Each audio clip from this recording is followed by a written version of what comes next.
Nakatayo siya sa may pintuan. Naninigas ang buong katawan habang nakatitig sa loob ng silid.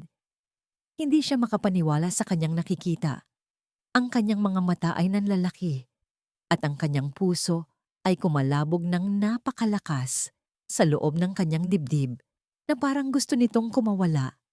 Ang kanyang anak, ang kanyang munting anghel na si Sophie, ang batang babaeng hindi kumain ng kahit ano sa loob ng 2 linggo, ang batang unti-unti nang naglalaho sa harap ng kanyang mga mata ay ngumunguya.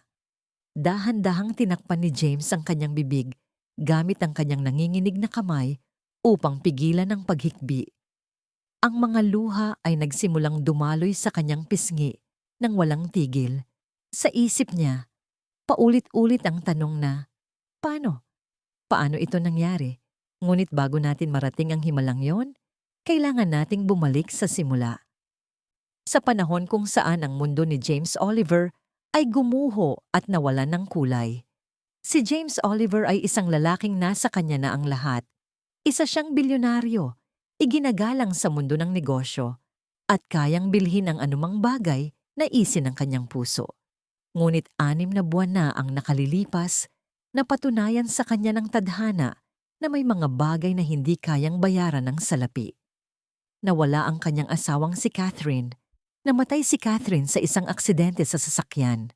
Walang babala, walang oras para magpaalam. Isang tawag lang sa telepono noong hapon na yon at biglang nagbago ang lahat. Mula sa pagiging isang masayang pamilya, naiwan si James na mag-isang nagpapalaki sa kanilang 3 taong gulang na anak na si Sophie. Kung mahirap para kay James ang pagkawala ng asawa, higit itong hindi maunawaan ng munting si Sophie. Paano mo ipapaliwanag ang kamatayan sa isang bata na ang alam lang ay ang init ng yakap ng kanyang ina? Hindi naintindihan ni Sophie ang konsepto ng kabilang buhay o langit. Ang alam lang niya, hindi na umuwi ang mami niya. Ang alam lang niya, ang amoy ng pabango ng mami niya ay unti-unti nang nawawala sa mga unan. At doon nagsimula ang pagbabago. May kung anong nabasag sa loob ng puso ng bata. Noong una, tumigil siya sa paglalaro. Ang mga manika at laruan na dati niyang kinagigiliwan ay naiwan na lamang sa sulok, nagkakaalikabok. Pagkatapos, tumigil siya sa pagngiti. Ang dating masiglang tawa na pumupuno sa malawak nilang bahay ay napalitan ng nakabibinging katahimikan. Tumigil na rin siya sa pagsasalita. At ang pinakamasakit sa lahat, 2 linggo na ang nakararaan. Tumigil na siya sa pagkain. Ginawa ni James ang lahat. Bilang isang ama, handa siyang ibigay ang mundo para lang mailigtas ang kanyang anak. Kumuha siya ng mga pinakamahuhusay na doktor sa bansa, mga child psychologist, mga feeding specialist, mga nutritionista, at mga therapist na ginugol ang buong buhay nila sa pagtulong sa mga bata. Sunod-sunod silang dumating sa kanilang penthouse, dala ang kanilang mga kagamitan at mga teorya. Ngunit wala ni isa sa kanila ang nakapasok sa mundo ni Sophie. Si Sophie ay nakaupo lang doon sa sahig ng kanyang kwarto. Araw-araw na pumapayat. Ang kanyang mga mata ay nakatitig sa kawalan, parang nakatingin sa isang bagay na siya lang ang nakakakita. Ang kanyang balat ay namumutla at ang kanyang mga buto ay nagsisimula nang bumakat sa kanyang manipis na katawan. Madalas, uupo si James sa tabi niya ng ilang oras. Hawak ang isang plato ng paborito niyang pagkain noon, magmamakaawa siya. Sophie, anak, sige na, subukan mo lang. Bulong ni James, ang kanyang boses ay basag dahil sa pag-iyak. Kahit isang subo lang, para kay Daddy. Please, baby. Nangangako siya ng kung ano-ano. Laruan, pasyal sa Disneyland, kahit ano. Pero hindi man lang siya tinitingnan ni Sophie. Para bang wala si James doon. Para bang wala na rin si Sophie doon. Si Mrs. Chen, ang matandang tagapamahala ng bahay na tumulong sa pagpapalaki kay Sophie mula noong sanggol pa ito, ay umiiyak tuwing nakikita ang kalagayan ng bata. Siya ang nagluluto ng mga pagkain, mga sopas, lugaw, matatamis na prutas. Umaasang maamoy ni Sophie at ganahan kumain. Pero palaging bumabalik ang mga plato sa kusina nang hindi nagagalaw. Sir James, sabi ni Mrs. Chen isang gabi, habang inaalis ang malamig na pagkain sa kwarto. Nauubusan na tayo ng oras, nangihina na siya masyado. Napahilamos si James sa kanyang mukha. Ang bilyonaryong kayang magpatakbo ng malalaking kumpanya ay walang magawa sa loob ng sarili niyang tahanan. Ang pakiramdam ng kawalan ng kapangyarihan ay parang unti-unting pumapatay sa kanya. Alam ko, Mrs. Chen, sagot ni James, ang tinig ay puno ng pagod at takot. Alam ko, sa gitna ng kadilimang ito, isang bagong pag-asa ang dumating sa anyo ng isang bagong katulong. Isang umaga, dumating si Jessica. Si Jessica ay bata pa, simple at tahimik. Galing siya sa south side ng lungsod, isang lugar na malayo sa karangyaan ng tinitirhan ni na James. Sanay siya sa hirap. Ang kanyang mga damit ay luma, ngunit malinis, at ang kanyang mga mata ay may lalim na nagpapahiwatig na marami na siyang pinagdaanan sa buhay kahit sa murang edad. Nagsimula ang unang araw ni Jessica bago pa man sumikat ang araw. Sumakay siya ng tren mula sa kanyang lugar habang pinapanood ang paggising ng lungsod sa pamamagitan ng bintanang may hamog. Nang marating niya ang mataas na gusali kung saan nakatira ang mga Oliver, ang langit ay nagiging kulay abo na sa ibabaw ng lawa. Pinapasok siya ni Mrs. Chen sa service entrance. Namangha si Jessica sa laki ng kusina. Mas malaki pa ito kaysa sa buong apartment na tinitirhan niya. Lahat ay kumikislap. Ang mga kagamitang stainless steel, ang mga granite na counter, at ang mga bintanang abot mula sa sahig hanggang kisame na nagpapakita ng tanawin ng lawa. Ang lawa ay mukhang yero sa ilalim ng malamig na langit ng taglamig. Hindi masyadong nagsalita si Mrs. Chen. Inabutan lang niya si Jessica ng apron at itinuro ang cutting board. Almusal muna, sabi ni Mrs. Chen sa mahinang boses, para sa bata. Naghugas si Jessica ng kamay at nagsimulang maghiwa ng prutas. Ang tanging naririnig sa malawak na kusina ay ang mahinang tunog ng kutsilyo na tumatama sa board. Walang TV, walang musika, walang mga boses. Puro katahimikan. Isang nakakabinging katahimikan na tila ba bumabalot sa bawat sulok ng bahay. Pagkalipas ng ilang sandali, bumalik si Mrs. Chen na may dalang tray. Sa tray ay may maliit na plato ng scrambled eggs, toast na hiniwa sa hugis at sulok, at isang baso ng orange juice. Pinanood ni Jessica kung paano inayos ni Mrs. Chen ang pagkain ng maingat. Parang naghahanda ng isang sagradong alay. Humingi ba siya ng kahit ano? Tanong ni Jessica nang may pag-aalala. Umiling si Mrs. Chen bakas sa mukha ang lungkot. Hindi na siya nagsasalita. Mula noong namatay ang nanay niya. Nanikip ang dibdib ni Jessica. Alam niya ang klase ng katahimikang yon. Ang katahimikang lumalamon sa pagkatao mo ng buo.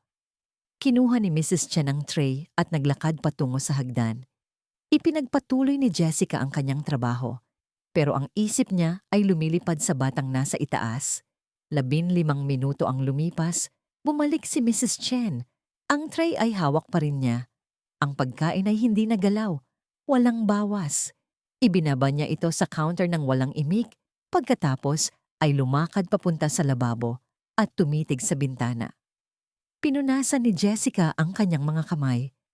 Gaano katagal na itong nangyayari? 2 linggo na siyang hindi kumakain. Sagot ni Mrs. Ang boses ay nanginginig.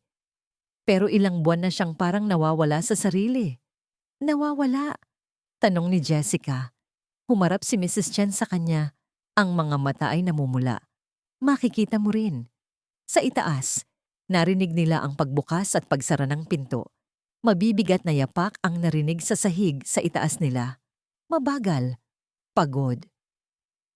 Si Mr. Oliver yan, bulong ni Mrs. Chen. Dito na siya nagtatrabaho sa bahay mula nang magsimula ito. Ayaw niyang iwanan ng anak niya. Tumango si Jessica. Ilang sandali pa, Lumitaw si James sa pintuan ng kusina. Matangkad siya, nakasuot ng madilim na suit. Kahit 7:00 pa lang ng umaga, ang kanyang mukha ay mukhang hindi natutulog ng ilang linggo. May mga itim na bilog sa ilalim ng kanyang mga mata at ang kanyang balikat ay nakabagsak sa bigat ng problemang dinadala niya. Hindi siya tumingin kay Jessica. Kumuha lang siya ng kape mula sa pitsil at tumayo sa may bintana, nakatitig sa kawalan. Sinubukan ni Jessica na maging magalang at maingat. "Magandang umaga po, sir." Lumingon si James na parang nagulat na may ibang tao doon. Tiningnan niya si Jessica mula ulo hanggang paa, pero walang emosyon. "Ikaw ang bagong katulong," sabi niya. Hindi ito tanong, kundi isang pahayag. "Opo, sir. Jessica Morrison po." Tumangulang si James ng isang beses, tapos tumingin ulit sa bintana. "Gaano katagal sa tingin mo ang itatagal mo rito?" Ang mga salita ay hindi naman masama, pero puno ng kapag-uran. Marami na kasing dumaan na katulong at umalis dahil hindi kinaya ang bigat ng lungkot sa bahay na ito. Tinitigan siya ni Jessica ng diretso. "Hanggat kailangan po ako ng anak niyo, sir." Sa isang saglit, may kung anong dumaan sa mukha ni James. Hindi pag-asa, kundi gulat. Marahil hindi siya sanay na may sumasagot ng ganoon kadesidido. Ibinaba niya ang kanyang tasa at lumabas ng kusina nang walang sinabing iba pa. Napabuntong hininga ng malalim si Mrs. Chen. Mabuting tao siya, sabi niya ng mahina, pero hindi niya alam kung paano labanan ang isang bagay na hindi niya kontrolado. Tiningnan ni Jessica ang hindi nagalaw na tray ng almusal sa counter. Inisip niya si Sophie sa itaas. Inisip niya ang isang batang babae na tumigil sa pagkain dahil ang mundo ay nawalan na ng saysay para sa kanya. At inisip ni Jessica ang sarili niyang ina. Ang alaala ng pagiging 7 taong gulang at hindi maintindihan kung bakit kukunin ng Diyos ang taong pinakamamahal mo. Alam ni Jessica ang pakiramdam na yon. Ang pakiramdam na parang gusto mo na lang ding mawala. Bumulong siya ng mahina, sapat lang para siya ang makarinig at hindi si Mrs. Chen. "Panginoon, hindi ko po alam kung paano ito gagawin. Pero kung dinala niyo ako dito, huwag niyo po sanang hayaang masayang ito. Tulungan niyo po akong tulungan sila." Sa itaas, sa isang kwartong puno ng mga mamahaling laruan, ngunit walang buhay, nakaupo si Sophie. Yakap niya ang kanyang mga tuhod, nakatitig sa isang litrato sa dingding. Sa litrato, nakangiti ang kanyang ina. Si Sophie ay hindi na ngumiti sa loob ng 6 na buwan. Hindi niya alam na sa ibaba may isang estranghero na nagdadasal para sa kanya. Ngunit sa kaibuturan ng kanyang puso, sa lugar na hindi niya maipaliwanag, may kung anong gumalaw. Bahagya lang. Parang unang hininga bago magising mula sa isang mahabang panaginip.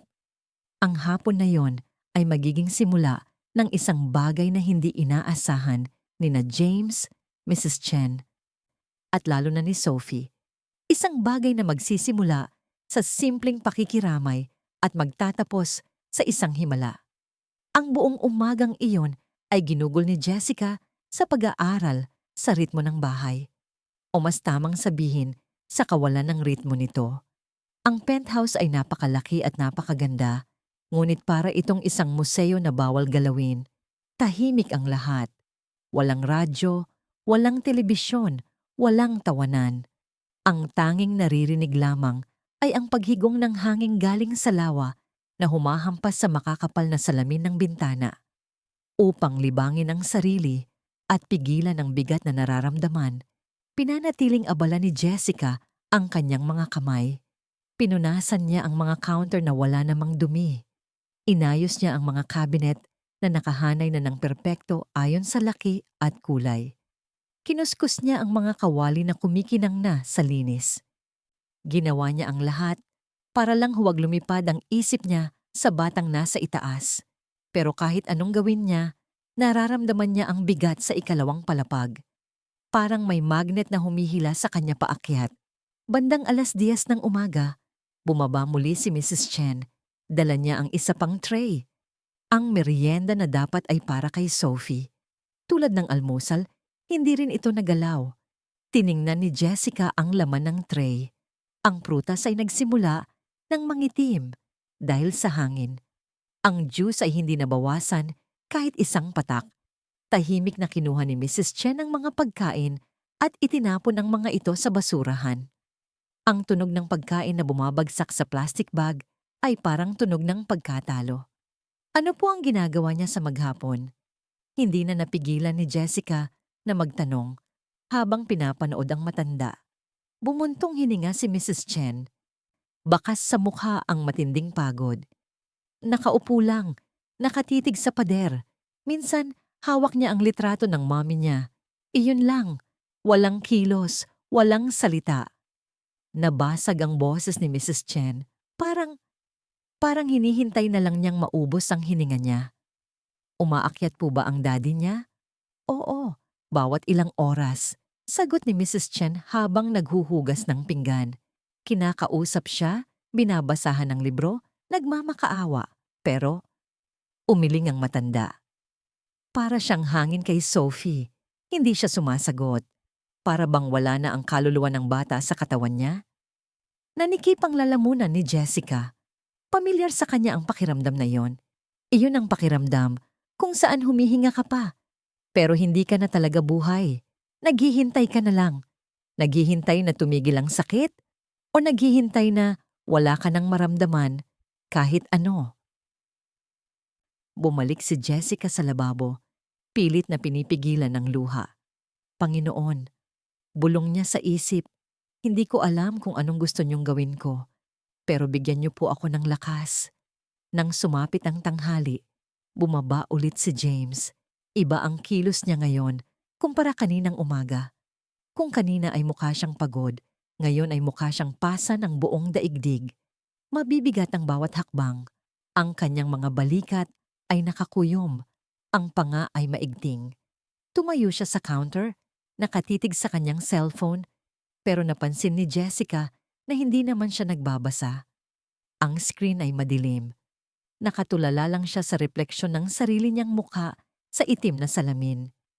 Walang imik na kumilos si Jessica. Kumuha siya ng plato at gumawa ng isang simpleng sandwich, turkey at cheese. Walang palamuti, walang arte. Ibinaba niya ito sa harap ni James. Tiningnan ito ni James na para bang nakalimutan na niya kung ano ang pagkain. Tiningnan niya ito ng matagal. Tila nagtataka kung para saan yon. Kailangan niyo pong kumain, sir. Malumanay na sabi ni Jessica. Isang mapait na ngiti ang sumilay sa labi ni James. Kailangan kumain. Yan din ang paulit-ulit kong sinasabi sa kanya, sa anak ko. Umiling siya at tumawa ng mapakla. Ang dali sabihin, di ba? Pero iba pala kapag ikaw na ang nasa sitwasyon. Tumingala siya kay Jessica. Sa pagkakataong ito, tiningnan niya talaga ang dalaga. Hindi bilang isang katulong, kundi bilang isang tao. Talaga bang naintindihan mo? Tanong ni James. Ang boses ay mahina at garalgal. Sabi mo kanina, nawalan ka rin. Tumango si Jessica. Ibinaba niya ang hawak na pamunas. Opo, sir. Nanay ko po. 7 taong gulang ako noon. Naghihintay si James, kaya nagpatuloy siya. Tumigil din po ako sa pagkain noon. Kwento ni Jessica, ang mga mata ay bumabalik sa nakaraan. Ilang araw akong hindi kumibo. Hanggang sa ang lola ko, tinabihan niya ako araw-araw. Hindi niya ako pinilit kumain. Ipinaalala lang niya sa akin na nandito pa ako, na may rason pa kung bakit ako humihinga. Nangilid ang luha sa mga mata ni James. Agad siyang umiwas ng tingin, ayaw ipahalata ang kanyang kahinaan sa isang estranghero. Pero nakita na ito ni Jessica. Hindi ko na alam ang gagawin ko, bulong ni James. Ang boses ng makapangyarihang bilyonaryo ay naging tinig ng isang takot na ama. Sinubukan ko na ang lahat. Lahat ng pera ko, walang silbi. Nawawala siya sa akin, Jessica. At wala akong magawa. Lumapit ng kaunti si Jessica. Ang kanyang boses ay matatag, ngunit puno ng pag-unawa. Baka po hindi niya kailangan na ayusin niyo ang problema, sir. Baka hindi niya kailangan ng mga doktor o gamot ngayon. Anong kailangan niya? Tanong ni James. Baka kailangan lang po niya na samahan niyo siya sa dilim. Baka kailangan niyang maramdaman na okay lang na masaktan at nandyan kayo para damayan siya, hindi para baguhin ang nararamdaman niya. Natigilan si James. Tinitigan niya si Jessica ng matagal. Sa loob ng 6 na buwan, puro magpakatatag ka at kailangan mong ayusin ito ang naririnig niya. Ito ang unang beses na may nagsabi sa kanya na okay lang na hindi maging okay. Dahan-dahan, kinuha ni James ang sandwich. Kumagat siya. Hindi dahil gutom siya, kundi dahil naramdaman niyang naintindihan siya ng isang tao. Sa sandaling iyon, nabawasan ng kaunti ang kanyang pag-iisa. Dumating ang dapit hapon. Ang sikat ng araw sa labas ay naging malambot at kulay ginto. Ang refleksyon ng araw sa lawa ay kumikinang, ngunit sa loob ng bahay, nananatili ang anino. Naghuhugas ng pinggan si Jessica nang pumasok si Mrs. Chen na may dalang tray para sa hapunan. Isang maliit na mangkok ng sopas, ilang piraso ng crackers, at mansanas na hiniwa sa hugis bituin. Pinanood ni Jessica si Mrs. Chen habang inaayos ang pagkain. Nakita niya ang panginginig ng kamay ng matanda. Takot na naman siyang ibalik ang tray na puno pa rin. Mrs. Chen, tawag ni Jessica. Lumingon ang matanda. Pwede po bang ako naman ang mag-akyat niyan ngayon? Natigilan si Mrs. Chen. Tiningnan niya si Jessica nang may pag-aalinlangan. Hindi mo trabaho yan, iha. At isa pa, baka magalit si Sir James kapag nakita niyang ibang tao ang pumapasok sa kwarto ni Sophie. Masyado siyang protektibo ngayon. Alam ko po, sagot ni Jessica, ang boses ay buo. Pero gusto ko pong subukan. Please. Pinag-aralan ni Mrs. Chen ang mukha ni Jessica. Hinanap niya kung may kayabangan o awa. Pero ang nakita lang niya ay kalmado at sinseridad. Isang uri ng tapang na galing sa pag-unawa. Sa huli, tumango ang matanda. Sige, pero kung magalit si Mr. Oliver, hindi kita mapoprotektahan. Naiintindihan ko po. Binuhat ni Jessica ang tray gamit ang 2 kamay. Mabigat ito, hindi dahil sa laman, kundi dahil sa responsibilidad na kaakibat nito. Ang pag-akyat sa hagdan ay parang pag-akyat sa isang bundok. Ang bawat hakbang ay tila may sariling bigat. Pagdating niya sa hallway ng 2 palapag, nakita niya ang mga nakasabit na litrato. Si Sophie noong sanggol pa. Si Sophie na tumatawa sa duyan. Si Sophie na karga ng kanyang ina. Pareho silang nakangiti na parang walang masamang mangyayari sa mundo. Ang ganda ng pamilyang ito noon. Ang sakit isipin kung gaano kabilis na wala ang lahat. Tumigil si Jessica sa tapat ng pinto ni Sophie. Bahagya itong nakabukas. Kumatok siya ng mahina. Sophie, ako si Jessica. Dala ko ang dinner mo. Walang sagot. Katahimikan. Dahan-dahang tinulak ni Jessica ang pinto. Ang kwarto ay kulay asul, parang langit. Puno ito ng mga laruan na halatang hindi nahahawakan ng ilang buwan. Ang mga stuffed animals ay nakahanay sa mga istante na parang mga sundalong nagbabantay. May dollhouses sa sulok, perpekto ang ayos. At doon sa sahig, nakaupo at nakasandal sa gilid ng kama, naroon si Sophie. Napahinto ang paghinga ni Jessica. Ang bata ay mukhang napakaliit, napakanipis. Para bang kung magsasalita ka ng malakas, ay mababasag siya at maglalaho. Ang kanyang buhok ay nakalaylay sa kanyang mukha, magulo at hindi nasuklay. Ang kanyang mga mata ay nakatitig sa kawalan. Walang kislap, walang buhay. Hindi lumapit agad si Jessica. Hindi niya nilagay ang tray sa harap ni Sophie tulad ng ginagawa ng iba. Inilapag niya ito sa ibabaw ng cabinet, malayo ng kaunti sa bata. Hinala ni Jessica ang isang silya. Hindi masyadong malapit. Mga 5 talampakan ng layo. Umupo siya at wala siyang sinabi. Hinayaan niyang bumalot ang katahimikan sa kanilang dalawa. Hindi siya nagmadali. Hindi siya namilit. Umupo lang siya doon, humihinga ng parehong hangin na hinihinga ng bata. Lumipas ang ilang minuto. Ang liwanag mula sa bintana ay nagbago ng anggulo habang lumulubog ang araw. Sa wakas, nagsalita si Jessica. Ang boses niya ay halos pabulong lang, parang hangin. Alam mo, Sophie, hindi mo kailangang kumain kung ayaw mo. Sa kauna-unahang pagkakataon, kumurap ang mga mata ni Sophie. Bahagya lang. Isang maliit na reaksyon. Sanay kasi siya na pinipilit siyang kumain ng lahat nang pumapasok sa kwartong yon. Ipinagpatuloy ni Jessica ang mahinang pagsasalita. Hindi nakatingin kay Sophie, kundi sa kawalan din.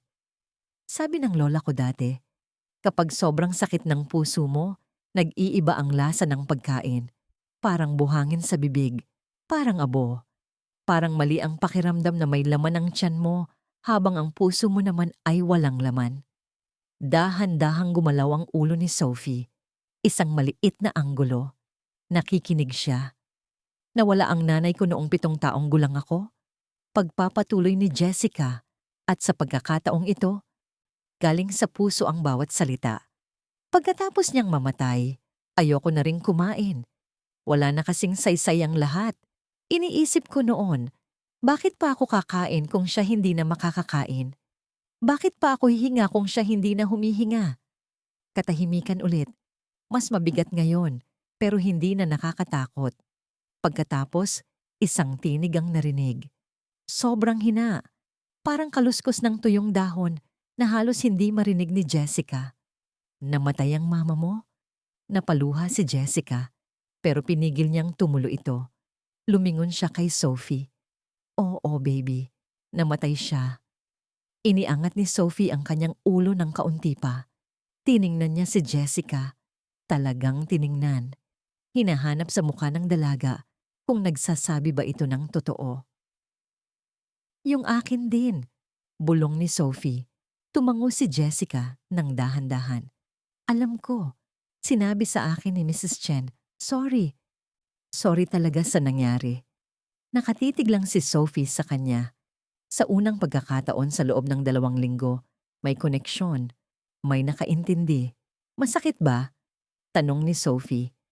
Ang tanong ng isang musmus na puno ng takot. Hindi nagsinungaling si Jessica. Araw-araw, sobrang sakit. Masakit pa rin ba ngayon? Lumapit ng kaunti si Jessica, inilapit ang silya ng dahan-dahan. Minsan, pero hindi na katulad ng dati. Alam mo, parang sugat. Sa una, dumudugo at mahapdi. Pero habang tumatagal, naghihilom. Nandoon pa rin ang peklat, maaalala mo pa rin, pero hindi na dumudugo, hindi na humihiwa ng malalim. Nanginig ang labi ni Sophie. Ang pader na itinayo niya sa paligid ng kanyang sarili ay nagsisimula ng magkaroon ng bitak. Hindi dahil sa saya, kundi dahil sa recognition. Nakakita siya ng kakampi. Nakakita siya ng taong dumaan sa parehong impyerno at nakalabas ng buhay. Dito ka lang? Bulong ni Sophie. Ang mga mata niya ay nagmamakaawa.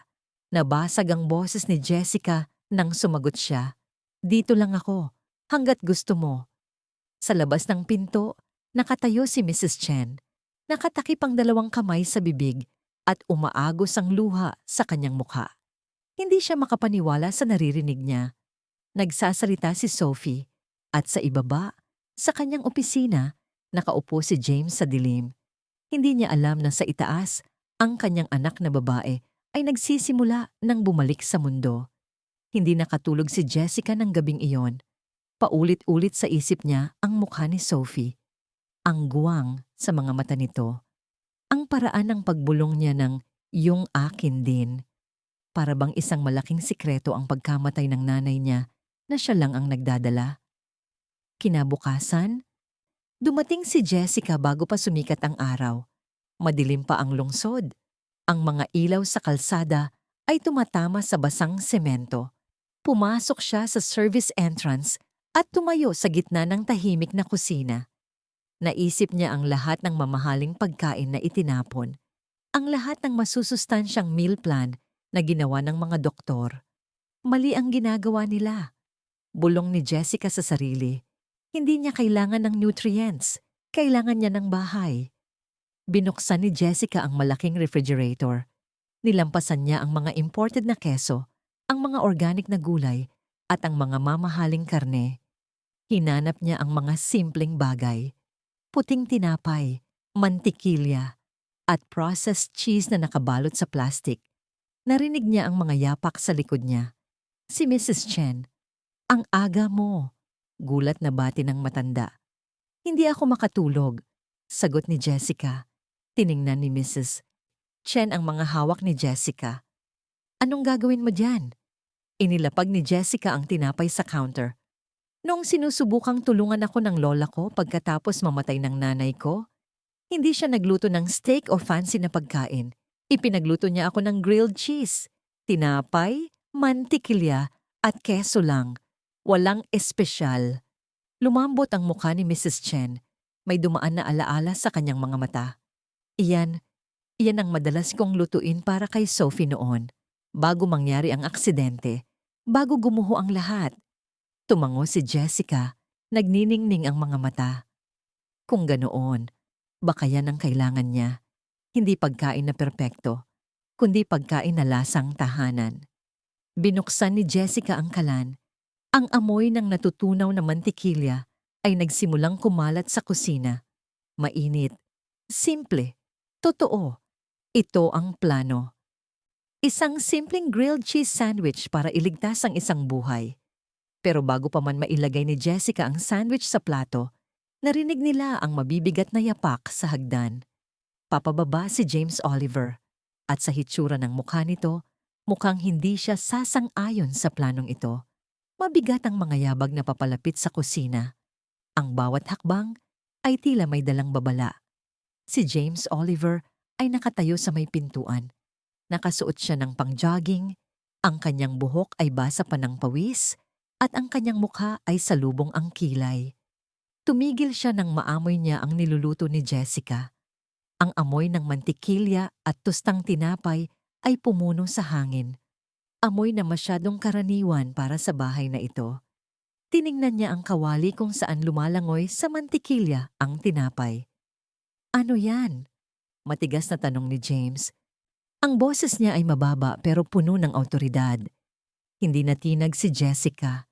Ipinagpatuloy niya ang pagbaligtad sa sandwich hanggang sa maging golden brown ang kulay nito. "Almusal po, sir." Mahinahong sagot ni Jessica. "Wala yan sa meal plan." Mabilis na sagot ni James. Tumaas ng bahagya ang boses. Ang sabi ng mga doktor at nutrisyonista, kailangan niya ng mga bitamina, kailangan niya ng protina, ng iron, ng mga pagkain na magpapalakas sa kanya agad. Hindi. Hindi tinapay at keso na puno ng mantika. Humarap si Jessica sa kanya. Sa unang pagkakataon, nakita ni James ang isang uri ng tapang sa mga mata ng dalaga na hindi niya inaasahan. "Sir, sa lahat ng paggalang po," panimula ni Jessica, ang boses ay matatag. Sinasabi ng mga doktor na maayos siya sa pisikal, pero hindi siya kumakain ng mga inireseta nila. Ang mga bitamina at nutrients na yan, baliwala po ang lahat ng yan kung itatapon lang natin sa basurahan araw-araw. Natigilan si James. Alam niyang totoo ang sinasabi nito, pero mahirap tanggapin na ang lahat ng pagsisikap at pera niya ay walang silbi. Nagpatuloy si Jessica, mas malambot na ang tono ngayon. "Ano po ba ang mawawala sa atin kung susubukan natin ang ibang paraan?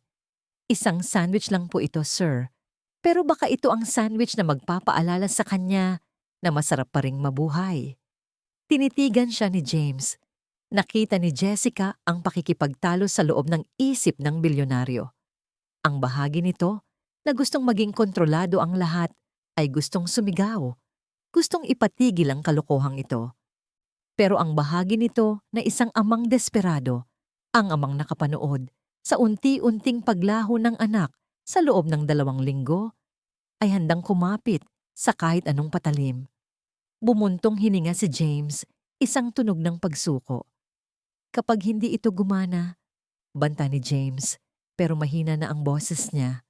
"Kapag hindi ito gumana, tapos ka na rito." Sinalubong ni Jessica ang kanyang tingin, at kung gumana po. Hindi sumagot si James. Tinalikuran niya si Jessica at naglakad palabas ng kusina, pero hindi siya lumayo. Alam ni Jessica na mag-aabang ito sa labas ng kwarto ni Sophie. Napabuntong hininga ng malalim si Mrs. Chen. Ang kanyang mga kamay ay nanginginig habang nakahawak sa kanyang dibdib. Napakatapang mo, iha, bulong ng matanda. O baka naman, masyado kang matigas ang ulo. Hinati ni Jessica ang sandwich sa 4 na maliliit na tatsulok. Inilagay niya ang mga ito sa isang simpleng puting plato. Walang garnish, walang palamuti, walang arte. Pagkain lang. Totoong pagkain. Ang klase ng pagkain na lasang pagmamahal. Iaakyat ko na po ito, sabi ni Jessica. Tumango si Mrs. Chen. Magbabantay siya. Alam mo yan, di ba? Alam ko po. Binuhat ni Jessica ang plato gamit ang 2 kamay. Ang kanyang puso ay kumalabog ng malakas habang umaakyat siya sa hagdan. Hindi dahil sa takot na mawalan ng trabaho, kundi dahil sa pag-asa. Parang awa niyo na po, Panginoon. Dasal niya sa isip. Hayaan niyong maging simula ito ng paghilom. Pagdating sa tapat ng pinto ni Sophie, kumatok siya ng mahina. Walang sagot. Dahan-dahan niyang itinulak ang pinto. Nandoon pa rin si Sophie sa parehong pwesto kung saan niya ito iniwan kahapon. Nakaupo sa sahig, yakap ang mga tuhod, nakatitig sa kawalan. Walang imik na pumasok si Jessica. Hinila niya ang silya at inilagay ang plato sa pagitan nilang 2. At pagkatapos, ginawa niya ang isang bagay na walang sinumang doktor o espesyalista ang nakaisip gawin. Kumuha si Jessica ng isang piraso ng sandwich at kinain ito. Bahagyang gumalaw ang mga mata ni Sophie. Tumingin siya sa pagkain. Tapos kay Jessica, nguya ng nguya si Jessica. Mabagal, ninanamnam ang bawat kagat. Para bang wala siyang ibang gagawin sa mundo kundi ang umupo doon at kumain ng grilled cheese. Pinanood siya ni Sophie. Sinundan ng kanyang mga mata ang bawat galaw ng panga ni Jessica. Ang amoy ng tinunaw na keso at mantikilya ay dahan-dahang pumuno sa kwarto, sumisiksik sa ilong ng bata, gumigising sa tiyan na matagal ng tulog. Lumunok si Jessica. Pagkatapos, ibinaba niya ang natitirang piraso ng hawak niya sa plato. Sabi ng lola ko, basag ni Jessica sa katahimikan, ang boses ay malumanay. Mas masarap ang grilled cheese kapag may kasalo kang mapagkakatiwalaan mo. Ilang sandaling katahimikan, ang kwarto ay puno ng tensyon. Tapos, nagsalita si Sophie. Ang boses niya ay halos hindi marinig, parang hanging dumaan. Gumagawa si mami nito. Nanikip ang dibdib ni Jessica. Talaga? Dahan-dahang tumango si Sophie. Tuwing linggo, pagkatapos magsimba. Ngumiti ng malungkot si Jessica. Kung ganoon, magaling pumili ng pagkain ng mami mo. Tumitig si Sophie sa plato. Ang kanyang maliit na kamay ay umangat ng kaunti. Parang gustong abutin ang tinapay, pero bumagsak ulit ito sa kanyang kandungan. Hindi namilit si Jessica. Hindi niya sinabing, "Sige na, kainin mo na, o masarap to." Nanatili lang siyang nakaupo, naghihintay, naroon. Muling nagsalita si Sophie at ang tanong niya ay dumurog sa puso ni Jessica. Kapag kinain ko ba to, makakalimutan ko na siya? Nanlaki ang mga mata ni Jessica. Napagtanto niya bigla, hindi lang ito tungkol sa kalungkutan, ito ay tungkol sa takot. Iniisip ng bata na ang pagiging masaya o ang pagkain ay pagtataksil sa alaala ng kanyang ina. Lumapit si Jessica. Inilapit ang mukha niya sa bata. "Hindi, baby," madiing sabi ni Jessica. Pero malambot pa rin ang boses. "Hindi mo siya makakalimutan." "Talaga?" Nanginginig na tanong ni Sophie. "Ang pagkain nito, ibig sabihin niyan, inaalala mo siya. Ang bawat kagat ay alaala ng mga linggo ng umaga kasama ang mama mo. Gusto niyang kainin mo to para maalala mo kung gaano kanya kamahal." Napuno ng luha ang mga mata ni Sophie. "Promise? Promise." Dahan-dahan, iniunat ulit ni Sophie ang kanyang kamay. Sa pagkakataong ito, hindi na ito tumigil. Ang kanyang mga daliri, na sobrang payat na, ay humawak sa gilid ng sandwich.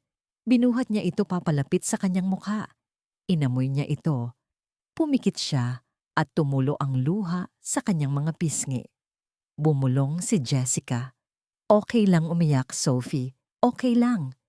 Ibinuka ni Sophie ang kanyang bibig at kumagat. Isang napakaliit na kagat. Nguya. Lunok. At pagkatapos, may nabasag. Bumagsak ang sandwich mula sa kamay ni Sophie at nagsimula siyang humagulgol. Hindi lang basta iyak. Ito ay hagulgol ng isang pusong matagal nang nagpipigil. Malalalim na hikbi na parang galing sa kaibuturan ng kanyang kaluluwa.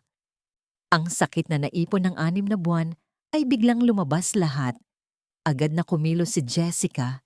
Hinila niya si Sophie at niyakap ng mahigpit. Isinubsob ng bata ang mukha niya sa dibdib ni Jessica. Ang kanyang maliit na katawan ay nanginginig sa tindi ng iyak. Miss ko na siya! Sigaw ni Sophie sa pagitan ng mga hikbi. Miss na miss ko na si Mommy. Hinagod ni Jessica ang likod ng bata at umiyak na rin siya. Alam ko, baby. Alam ko. Masakit. Sobrang sakit. Ilabas mo lang. Sa pintuan, nanigas si James. Ang kanyang kamay ay nakatakip sa kanyang bibig, habang ang mga luha ay walang tigil na dumadaloy sa kanyang mukha. Pinapanood niya ang kanyang anak na kumakain sa unang pagkakataon sa loob ng 2 linggo. Pero higit pa doon, pinapanood niya itong umiyak sa unang pagkakataon mula noong libing. Dati, akala ni James, ang katahimikan ni Sophie ay mabuti. Akala niya ay nagiging kalmado lang ito.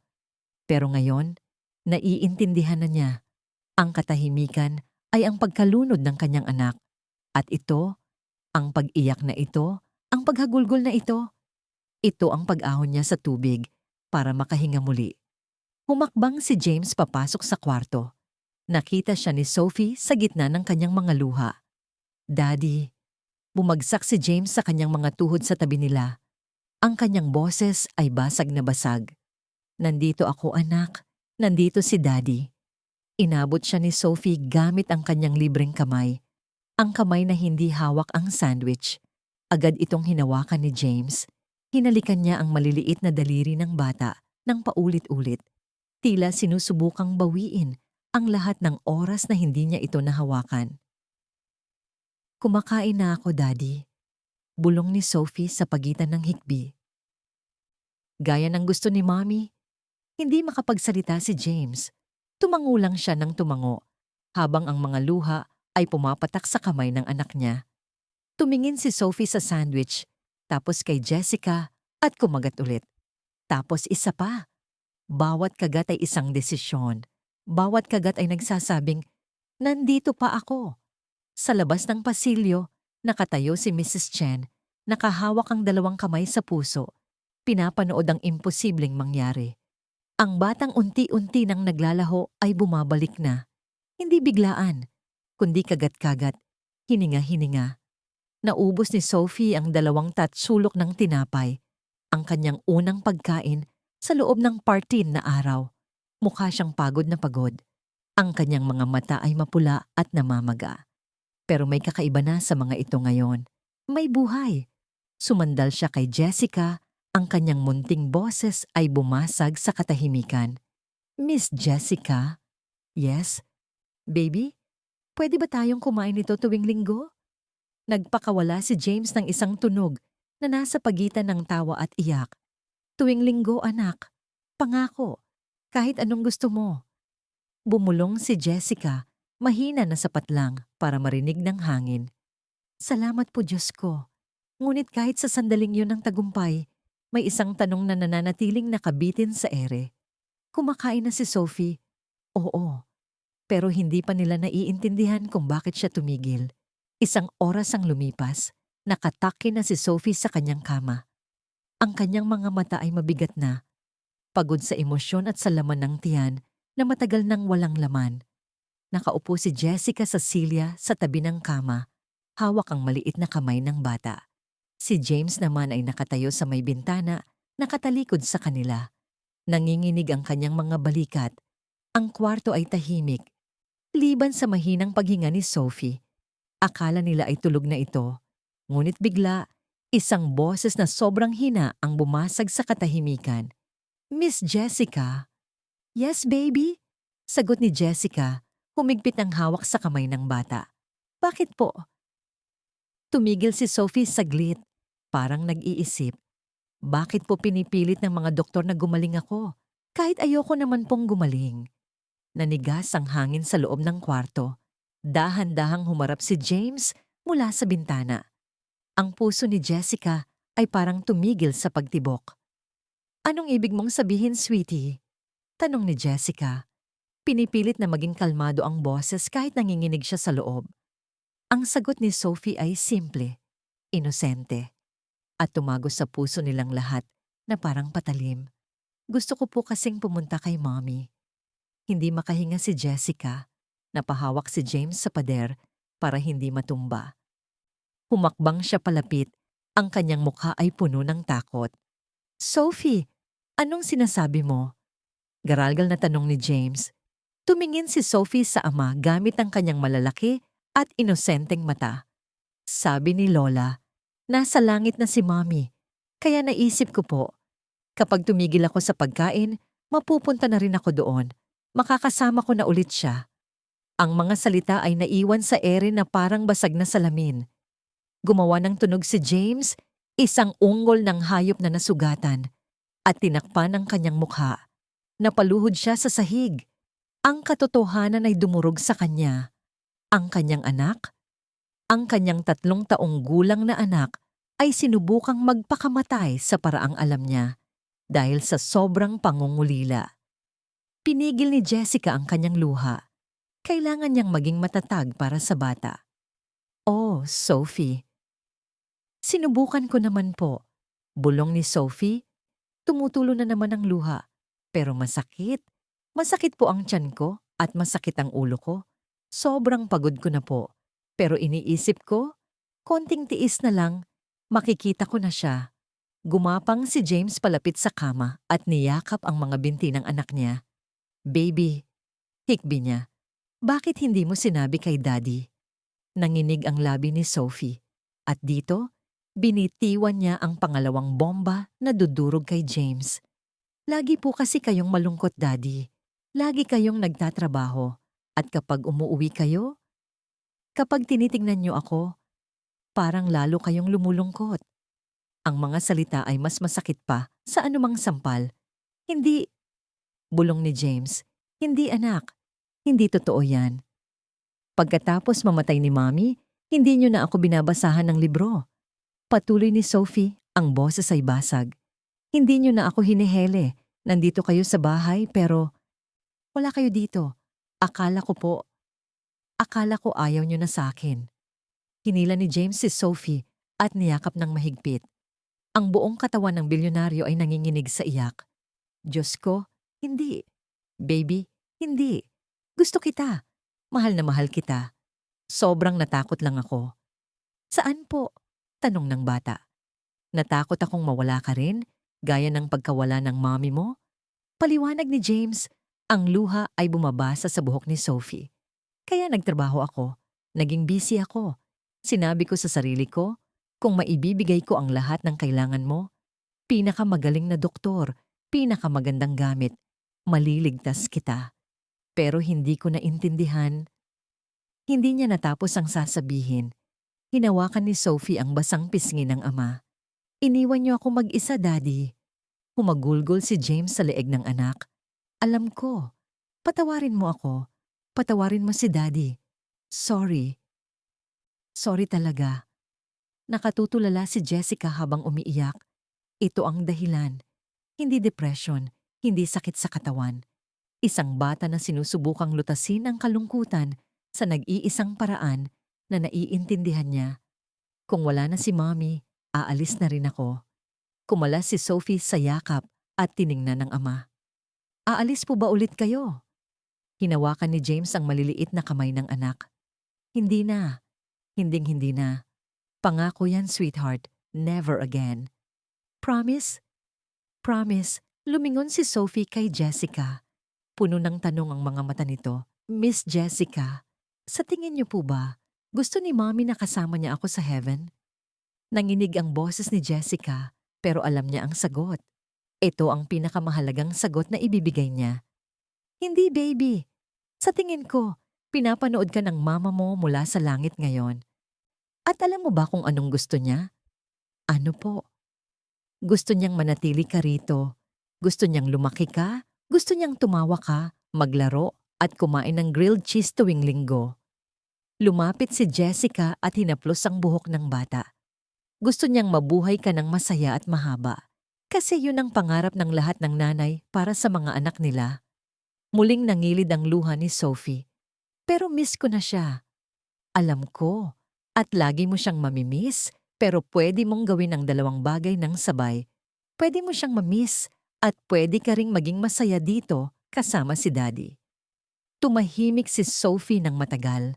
Pinag-isipan niya ang sinabi ni Jessica. Pagkatapos, tumingin siya sa ama. Daddy, dito ka lang ba ngayong gabi? Basag ang boses ni James nang sumagot. Tuwing gabi anak, simula ngayon, dito lang ako. Humiga na si Sophie. Pumikit siya. Hawak ang kamay ng ama sa kaliwa at kamay ni Jessica sa kanan. Dahan-dahan, naging pantay ang paghinga niya. Nakatulog siya ng mahimbing sa unang pagkakataon sa loob ng maraming buwan. Pero kahit tulog na ang bata, nanatiling gising si James. Nakaupo sa silya, nakatitig sa anak. Takot na baka kapag pumikit siya ay mawala ito.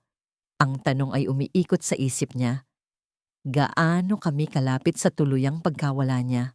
At paano kung hindi dumating si Jessica? Hindi umalis si James sa kwarto ni Sophie ng gabing iyon. Nanatili siyang nakaupo sa silya sa tabi ng kama. Pinapanood ang bawat pagtaas at pagbaba ng dibdib ng kanyang anak. Takot siyang pumikit. Takot siyang baka paggising niya, panaginip lang ang lahat at bumalik si Sophie sa pagiging tulala. Ang paghinga ng bata ay malambot at panatag. Ang kanyang kamay ay nakapatong sa ibabaw ng kumot. Ang mga daliri ay bahagyang nakakuyom. Mukha siyang napakaliit, masyadong maliit para pasanin ang bigat ng kalungkutan na dinala niya sa loob ng 6 na buwan. Bandang 3:00 ng madaling araw, lumitaw si Jessica sa pintuan.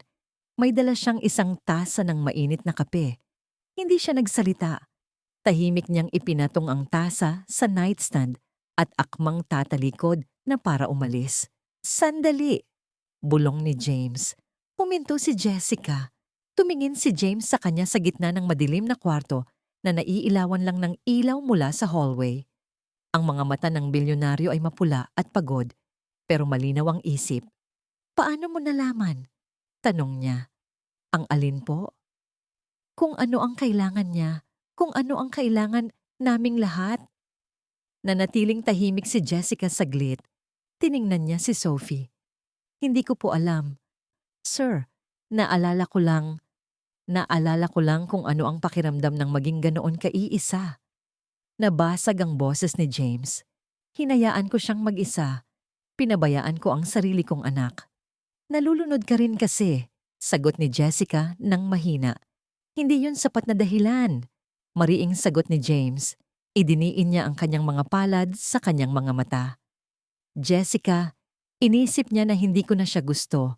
Ang sarili kong anak, inisip niyang sumuko na ako sa kanya. Umupo si Jessica sa kabilang silya, sa tapat ni James. Sa sandaling ito, wala ng amo at katulong. 2 tao na lang na parehong nagmamahal sa batang natutulog. Hindi ka sumuko, sir. Hindi mo lang alam kung paano siya abutin. Dapat alam ko. Giit ni James, ang boses ay puno ng pagsisisi. Ama niya ako. Dapat alam ko. Nagdadalamhati ka rin. Nawalan ka ng asawa. Sinubukan mo lang mag-survive. Sa pamamagitan ng pag-abandona sa anak ko? Sa pamamagitan ng pagtatago sa trabaho? Sa pamamagitan ng pagprotekta sa sarili mo sa tanging paraang alam mo? Malumanay na sabi ni Jessica. Sabi ng lola ko noon, ang kalungkutan ay nagtutulak sa atin na gumawa ng mga kakaibang bagay. Itinataboy natin ang mga taong mahal natin kasi sobrang sakit na mahalin sila. Natigilan si James. Tinitigan niya ang natutulog na mukha ni Sophie. Muntik ko na siyang mawala, bulong niya. Kung hindi ka dumating, kung hindi pumasok ang isang estranghero sa bahay ko at nakita ang mga bagay na bulag ako, umiling si Jessica. Hindi ako ang nagligtas sa kanya, sir. Kayo. Tumingin si James sa kanya ng may pagkalito. Hindi niya kailangan na pakainin ko siya, paliwanag ni Jessica. Kailangan niyang bumalik ang tatay niya. At ngayong gabi, bumalik ka. Iyon ang nagligtas sa kanya. Nanikip ang lalamunan ni James. Hindi siya sanay sa ganitong klase ng pag-unawa. Sanay siya sa mga taong humuhusga o di kaya ay natatakot sa kanya. Matagal silang naupo sa katahimikan. Ang usok ng kape ay dahan-dahang nawawala sa ere. Sa wakas, nagsalita ulit si James. Mas kalmado na siya ngayon. Parang nagkukumpisal. Noong namatay si Catherine, sinabi ko sa sarili ko na kailangan kong maging matatag. Kailangan kong hawakan ang lahat. Hindi ako pwedeng bumigay kasi kailangan ako ni Sophie. Tumigil siya at huminga ng malalim. Pero ang totoo, bumibigay ako araw-araw. Ginagawa ko lang sa lugar na hindi niya nakikita. Sa opisina, sa kotse. Kaya akala niya naka-move on ka na. Dugtong ni Jessica. Oo. At akala niya kailangan na rin niyang mag-move on. O di kaya, nabasag ang boses ni James. O di kaya sundan ng nanay niya. Inabot ni Jessica ang kamay ni James at pinisil ito. Saglit lang, isang dampi ng suporta. Nandito ka na ngayon, sabi niya. Iyon ang mahalaga. Tiningnan ni James ang kanilang mga kamay. Hindi ko alam kung paano gagawin to, Jessica. Hindi ko alam kung paano maging tatay na kailangan niya. Hindi mo kailangang malaman lahat agad. Ang kailangan mo lang gawin ay magpakita. Just show up. Tumango si James ng dahan-dahan. Tumayo si Jessica. Magpahinga na po kayo, sir. Nasa ibaba lang ako kung may kailangan kayo. Jessica? Lumingon siya sa pintuan. Salamat, sabi ni James, at ang bigat ng pasasalamat niya ay damang-dama sa buong kwarto. Salamat sa hindi pagsuko sa kanya. Sa hindi pagsuko sa amin. Nangilid ang luha sa mga mata ni Jessica. Ngumiti siya. Hindi po sinusukuan ang mga ganyang bagay, sir. Ang pamilya ay pamilya. Iniwan niya si James na mag-isa kasama ang kanyang anak at ang kanyang mga iniisip. Pagbaba ni Jessica, gising na si Mrs. Chen sa kusina kahit hindi pa sumisikat ang araw. Nagluluto na ito ng almusal. Tumingin ang matanda nang pumasok si Jessica. Kamusta ang tulog niya? Tanong ni Mrs. Chen, mahimbing. Sa wakas, pinunasan ni Mrs. Chen ang kanyang mga kamay sa apron. Ang mga mata niya ay mapula rin, halatang umiyak kagabi. Narinig ko ang sinabi niya. Garalgal na sabi ni Mrs. Chen, tungkol sa gusto niyang umalis. Tumango si Jessica. Kawawang bata. Dinala niya ang lahat ng yun ng mag-isa, hikbi ni Mrs. Chen. Hindi na siya nag-iisa ngayon. Pinag-aralan ni Mrs. Chen ang mukha ni Jessica. May respeto na sa tingin ng matanda na wala doon noong una silang nagkita. Dito ka lang, hindi ba? Hindi ka aalis? Tanong ng matanda.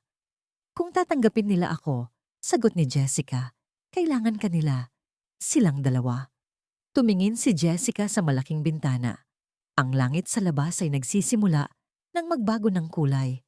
Mula sa itim, nagiging madilim na asul, papunta sa kulay abo. May paparating na bagong umaga.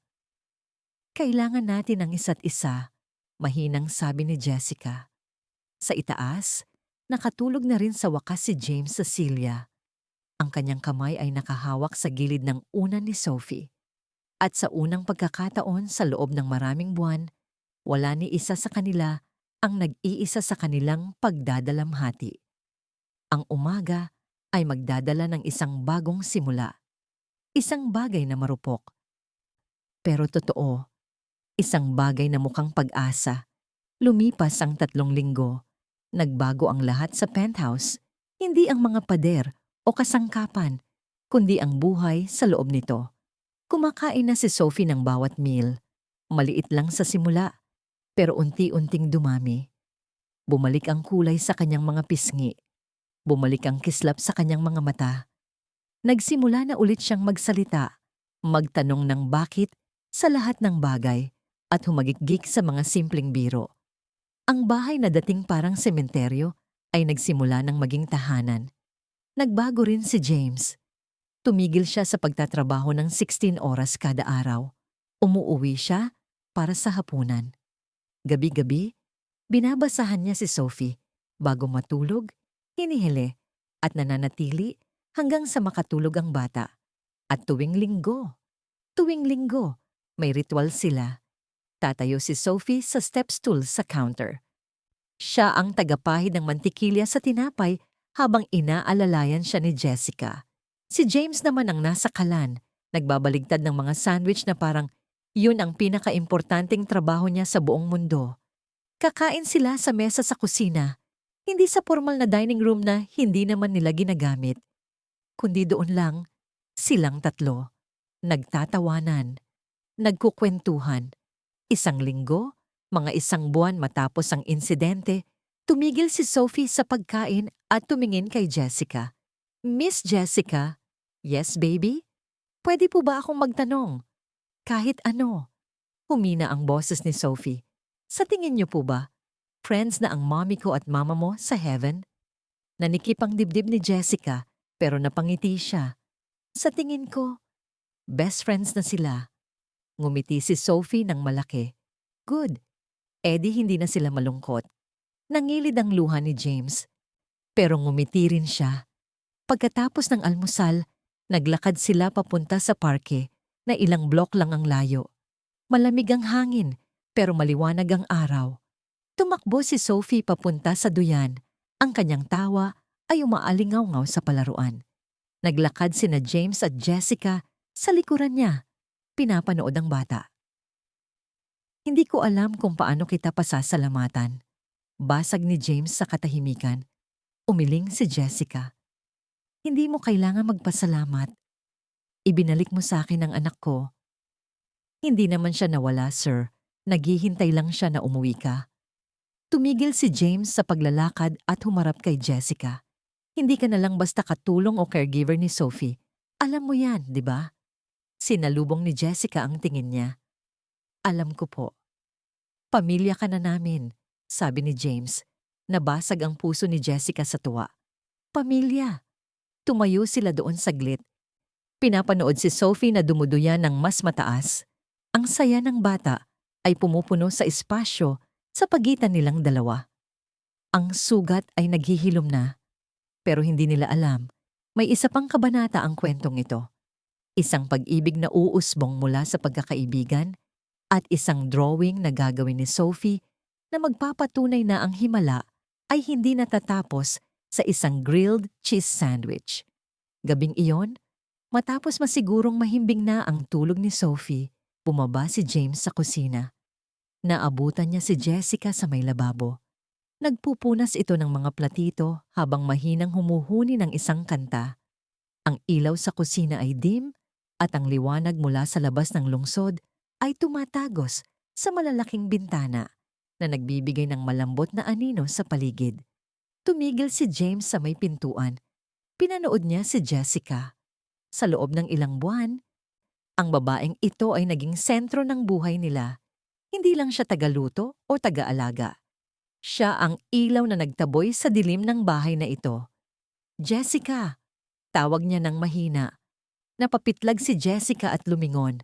Ngumiti siya nang makita si James. Gising pa po pala kayo, sir. May kailangan po ba kayo? Humakbang si James palapit. Ang kanyang puso ay kumakabog ng mabilis. Parang noong unang beses siyang mag-present sa harap ng board of directors, pero mas matindi.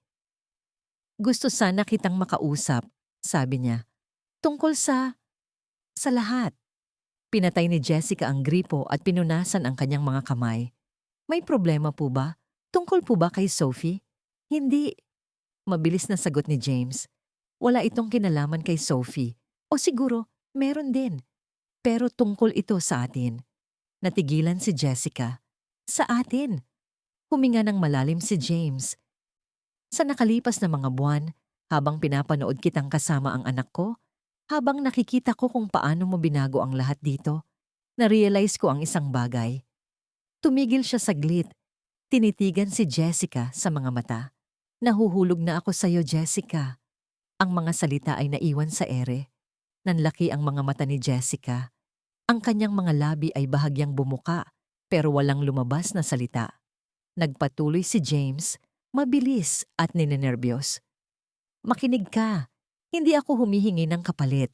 Alam kong amo mo ako at empleyado kita at ayokong ilagay ka sa alanganin. Pero hindi ko na kayang itago.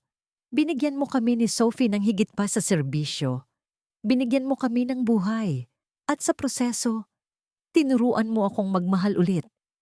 Nangilid ang luha sa mga mata ni Jessica. James, ito ang unang pagkakataon na tinawag niya ito sa pangalan lang. Walang sir. Hindi ko alam kung nararamdaman mo rin, bulong ni James, pero kailangan kong sabihin. Humakbang si Jessica palapit. Isang hakbang na tumawid sa distansya ng kanilang magkaibang mundo. Mahal din kita, bulong ni Jessica. Natigilan si James. Ano? Tumulo ang luha sa pisngi ni Jessica habang nakangiti. Paano ko hindi mamahalin ang lalaking handang gawin ang lahat para sa anak niya? Nakita kitang masaktan, James. Nakita kitang bumangon. Ikaw ang naging ama na kailangan ni Sophie. At yon ang lalaking minahal ko. Hindi na nagpigil si James. Tinawid niya ang natitirang distansya at niyakap si Jessica. Hinawakan niya ang mukha nito ng buong pag-iingat. Tila ba ito ang pinakamahalagang bagay sa mundo? At hinalikan niya ito. Isang halik na malumanay, puno ng respeto, puno ng pasasalamat, at puno ng pangako. Pareho silang lumuha habang magkadikit ang kanilang mga noo pagkatapos ng halik. Hindi ako makapaniwala na totoo ito. Bulong ni Jessica. Ako rin, sagot ni James. Akala ko tapos na ang buhay ko noong nawala si Catherine. Pero pinatunayan mong pwede pa palang magsimula ulit. Biglang natauhan si Jessica. Lumayo siya ng kaunti. Pero James, paano si Sophie?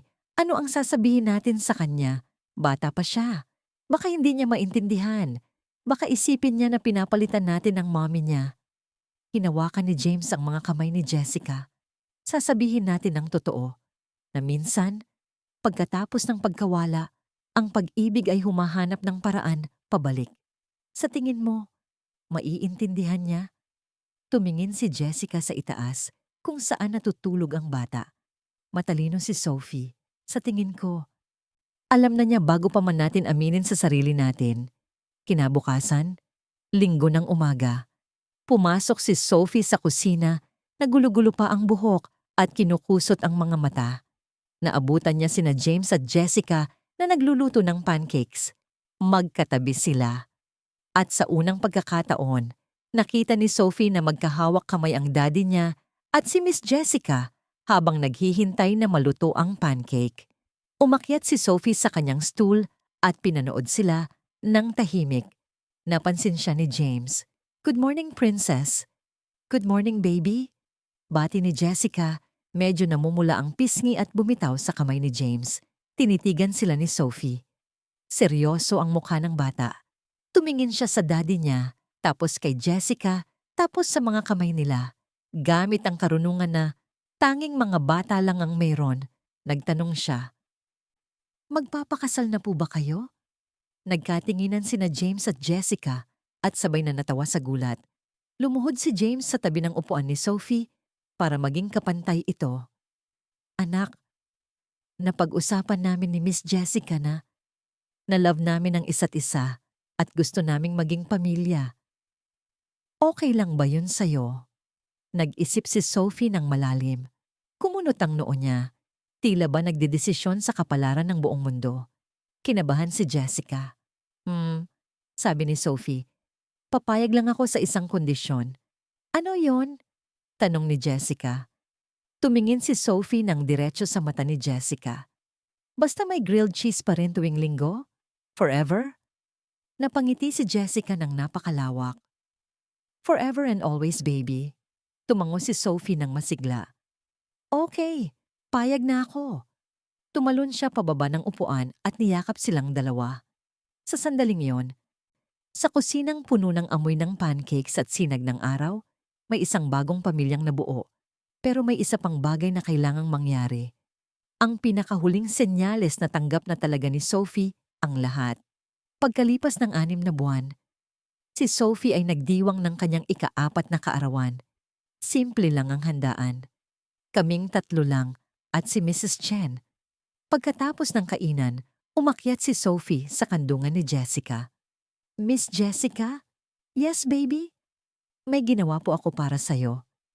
Dukot ni Sophie mula sa kanyang bulsa ang isang nakatuping papel. Maingat itong binuksan ni Jessica. Isa itong drawing. May 4 na figura na magkahawak kamay. Isang matangkad na babaeng may kulot na buhok, si Jessica. Isang maliit na bata, si Sophie. Isang lalaki, si James. At isang babaeng may maitim na balat, si Mrs. Chen. Sa taas ng papel, nakasulat sa tabingi na handwriting ni Sophie, "My family, ang pamilya ko." Pero ang nagpaiyak kay Jessica ay ang nasa gilid ng drawing. Sa isang sulok sa itaas, may iginuhit si Sophie na isa pang figura. Maliit lang, nakatayo sa ulap, may pakpak, at nakangiti habang nakatingin sa kanilang 4 sa ibaba. "Sophie," garalgal na tawag ni Jessica. Tinuro ni Sophie ang nasa ulap. "Si Mommy yan. Nasa heaven siya kasama ng mama mo. Pero kasali pa rin siya sa atin, di ba?" Niyakap ni Jessica ang bata ng mahigpit habang ang mga luha ay pumapatak sa drawing. Tumingin siya kay James na nakangiti rin habang umiiyak. "Oo, baby," bulong ni Jessica. "Kasama natin siya. Always." Tumingala si Sophie kay Jessica. "I'm glad you came here, Miss Jessica. I think Mommy sent you." "Masaya ako na dumating ka. Sa tingin ko, pinapunta ka ni Mommy." Hinalikan ni Jessica ang noo ng bata. "Sa tingin ko, tama ka." Sa gabing iyon, sa balcony ng penthouse, nag-propose si James. Walang mga kamera, walang fireworks, sila lang, ang lungsod, at ang pangako ng habambuhay. 3 buwan matapos iyon, ikinasal sila. Si Sophie ang flower girl. Suot niya ang isang puting bestida at dala ang basket ng mga rosas. Nang magpalitan ng vows sina James at Jessica, nakatayo si Sophie sa gitna nila. Hawak ang kamay ng daddy niya sa kaliwa at kamay ng bago niyang mommy sa kanan. Isang pamilya. Hindi ang pamilyang inaasahan ni Numan, pero ang pamilyang binuo ng Diyos mula sa mga basag na piraso. Nang gabing iyon, pagkatulog na ni Sophie, naupo sina James at Jessica sa sala. Pinapanood nila ang tahimik na lungsod. "Nagawa natin," bulong ni Jessica. Umiling si James. "Hindi. Tayo ang gumawa. Tayong lahat." Tiningnan niya ang kanyang asawa at ang mapayapang bahay na minsan ay naging napakalungkot at tahimik. Ngayon, may init na, may tawa, may pag-ibig, at may patunay. Isang tahimik at hindi matatawarang patunay na minsan, ang pinakamadidilim na sandali ay nagdadala sa pinakamagandang simula. Na ang paghilom ay hindi nabibili ng pera. Ito ay nanggagaling sa pagmamahal, sa grilled cheese tuwing linggo, at sa isang amang natutong umuwi. Ang anak ng bilyonaryo ay hindi kumain ng 2 linggo. Pero hindi iyon ang kwento. Ang kwento ay kung ano ang nangyari pagkatapos. Kung paano pumasok ang isang simpleng babae sa isang nasirang tahanan at ipinaalala sa lahat na bawat isa sa kanila ay karapat-dapat ipaglaban. At minsan, ang mga himala ng Diyos ay hindi mukhang himala. Minsan, mukha lang silang mga estranghero na nagiging pamilya.